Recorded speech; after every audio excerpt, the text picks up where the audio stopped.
کہہ دو کہ میں تو اپنے نقصان اور فائدے کا بھی کچھ اختیار نہیں رکھتا مگر جو اللہ چاہے. ہر ایک امت کے لیے موت کا ایک وقت مقرر ہے. جب وہ وقت آ جاتا ہے تو ایک گھڑی بھی دیر نہیں کر سکتے اور نہ جلدی کر سکتے ہیں.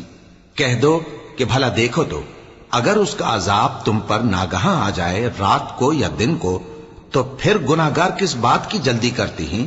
کیا جب وہ آ واقع ہوگا تب اس پر ایمان لاؤ گے؟ اس وقت کہا جائے گا کیا اب ایمان لائے؟ اور اسی کے لیے تو تم جلدی مچایا کرتے تھے. پھر ظالم لوگوں سے کہا جائے گا کہ عذاب دائمی کا مزہ چکھو.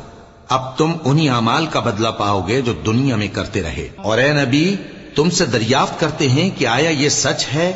کہہ دو ہاں میرے رب کی قسم یہ سچ ہے. اور تم بھاگ کر اللہ کو عاجز نہیں کر سکو گے.